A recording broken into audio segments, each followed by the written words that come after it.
다른 곳도 아니고 손바닥 농장 채널에서 낙식성 영상을 올릴 리는 없고, 고추에 묻은 잔류 농약, 어느 농가나 고추 따면 세척을 하는 것이 기본인데 세척 말고 농약을 줄일 수 있는감? 고개를 갸우뚱하시는 시청자도 계시겠습니다. 당연히 사실입니다. 물론 제가 창안한 것은 아니고 공부를 하다 찾아낸 자료입니다. 요상한 자료를 찾아낸 것이 아니고 과학적이고 검증된 자료입니다.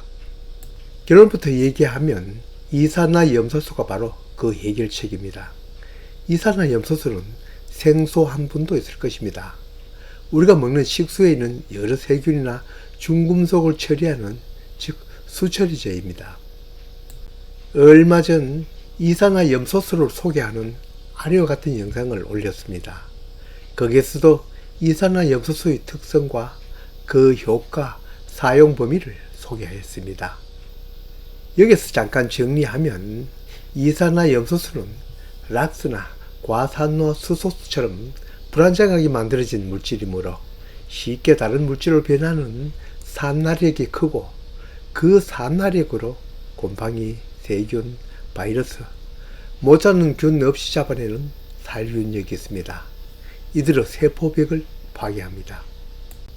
그 중에서 이산화염소수는 살균력이 아주 뛰어나다고 합니다. 얼마나 뛰어나냐? 병균뿐만 아니라 해충도 죽이는 살충력도 있다고 합니다. 어찌 생각하면 농약보다 더 뛰어난 살균력, 살충력이니 농약 대용으로 쓰면 따라올 농약 없어 보입니다. 그러나 병균이나 해충 후 세포벽만 파괴하는 것이 아니라 식물, 동물, 심지어 사람이라고 예외를 두지 않습니다. 물론 작은 미생물이나 해충이 입는 데미지와 식물이나 사람이 입는 데미지 차이는 엄청 크겠죠. 그러나 농도를 진하게 사용하거나 분무기로 뿌릴 때는 사람이라도 눈이나 호흡기는 조심을 해야 하고, 식물도 표시는 안 하지만 데미지를 입을 수 있습니다. 그리고 무엇보다 약효가 오래 가지 못하는 것도 결점입니다. 이산화염소수는 락스나 과산화수소수 등 다른 소독제보다 살균력이 더 강하여 살충, 토양소독, 중금속 분해, 악취 제거 등 여러 방면에 쓰입니다. 그 많은 여러가지 용도 중에서 본 영상은 잔류농약 저감에 대한 내용만 진행하겠습니다. 농산물에 묻은 잔류농약을 줄이는 방법은 크게 세 가지가 있을 것입니다. 첫째 하나는 세월이 약입니다. 농약 또한 불안정한 물질로 만들어졌기 때문에 시간이 갈수록 반감작용이 일어납니다. 농약을 살포하면 바로 그때부터 농약의 독성은 줄어들고 있죠. 농약마다 차이는 있지만 농약을 뿌려도 10일이나 보름 지나면 살균이나 살충 효과가 없습니다. 그렇다고 농약 성분이 제로가 된다는 얘기는 아닙니다. 남아 있어도 그 독성으로는 살균, 살충 효과가 없다는 뜻입니다. 농약병에 표시된 수확 전 며칠 함는 것, 이것만 지키면 비록 잔류 농약이 있어도 인체는 크게 유해하지 않다는 뜻이죠. 실제가 그래도 우리는 관념이라는 것이 있죠. 농약을 한 달 전에 쳤다고 해도 괜히 농약 쳤다 하면 찜찜하죠. 두 번째 방법이 세척을 하는 거죠. 흐르는 물에 씻는다, 식초에 담근다, 베이킹 파우더로 한다, 여러 가지 방법이 난무하지만 겉이 아닌 속에 든 농약은 어쩔 수 없죠. 농사를 짓지 않는 분 중에서는 겉에 묻은 농약만 열심히 씻어내면 농약이 없는 줄로 압니다. 작물에 치는 농약 중에서는 겉에만 발리는 것도 있고 내부에 침투하여 병균을 잡는 농약도 있습니다. 정작 병균을 잡기 위해서는 뿌리는 농약이 안 속에 침투해야 병균을 잡겠죠. 이렇게 안에 스며든 농약은 방광기만 기다려야지 씻는다고 없어지는 건 아니죠. 이러한 세척보다는 더 효과적인 방법이 있죠. 이산화염소수의 산화력은 병균이나 해충 후 세포벽을 파괴할 뿐만 아니라 농약의 여러 성분들을 파괴한 능력을 갖고 있다고 합니다.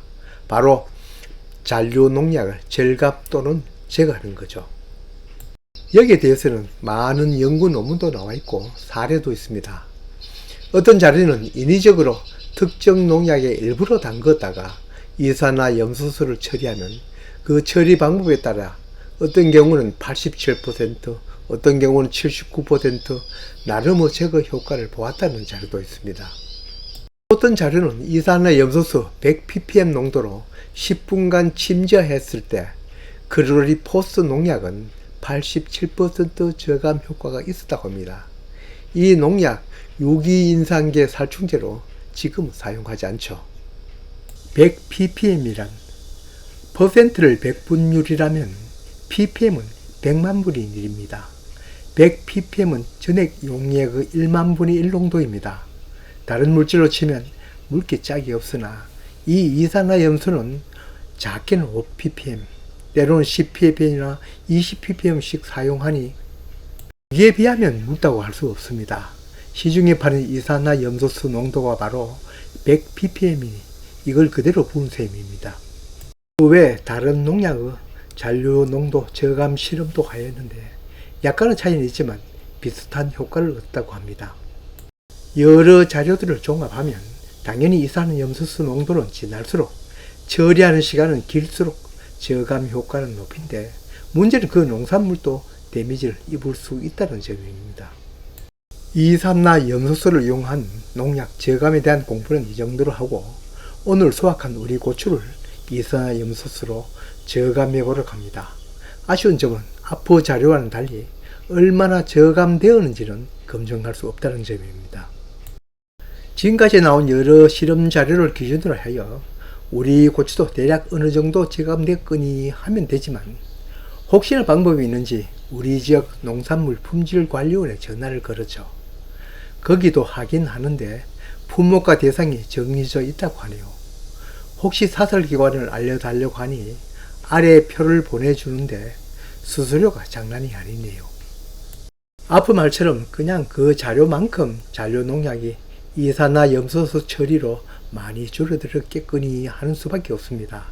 실제로는 모르더라도 관념적으로라도 줄어들었다고 생각하면 괜히 더 안심이 되고 기분이 좋죠. 수확한 홍고추는 일단 비닐자루에 넣었습니다. 그냥 고무통에 담궈서 이산화염소수를 부어 절감시키는 것은 비용이 너무 많이 들기 때문입니다. 4리터 한 통에 2만여 원 가까이 주고 사서 이거 다 넣어도 농도수가 돌아갈지 의문입니다. 이번에는 사용이 쉬우라고 저농도 비싸게 주고 샀지만 이 이후 9000ppm 고농도를 4만원 덜 주고 구입하였습니다. 그때 넉넉히 사용할 것 같습니다. 대신 90배나 더 농도가 진한 것은 사용상 주의가 필요할 것입니다. 산화력이 대단하니 온도가 높거나 밝은 낮에는 사용을 피하고 마스크 끼고 얼굴에 튀지 않도록 조심해야 할 것 같습니다. 저농도가 사용해서는 더 편하고 안전하지만 가격이 장난이 아닙니다. 고추전 비닐에다 물은 4리터, 이산화염소수는 1리터, 저농도 이산화염소수이지만 약간 염소 냄새가 납니다. 락세는 비할 바가 아닙니다. 그러니까 25ppm으로 저감하는 셈입니다. 15ppm은 그렇게 진한 농도가 아니니 30분 동안 침제하겠습니다. 자루를 묶고 두니 가스가 약간 부풀으더니 더 이상은 부푸지 않습니다. 고추가 골고루 침지되도록 이리저리 굴립니다. 이제 자루를 풀고 세척합니다. 세척하는 까닭은 이산화염소수를 씻어내기 위함이 아닙니다. 이산화염소수가 산화되면 아래 식에서 보듯이 약간의 염소가스가 냄새가 발생하고 남아있는 것은 아무것도 없다고 하는 것이 맞는 말입니다. 나무에 달려있던 고추에 먼지가 묻은 것을 씻어내기 위해서입니다. 씻으면서 살펴보아도 고추에는 데미지 흔적은 없습니다. 하긴 이미 나무에서 떨어질 때 생명은 아니지만 다른 농산물 같으면 오래 두거나 진한 용액에 담그면 그 상품성은 떨어지죠.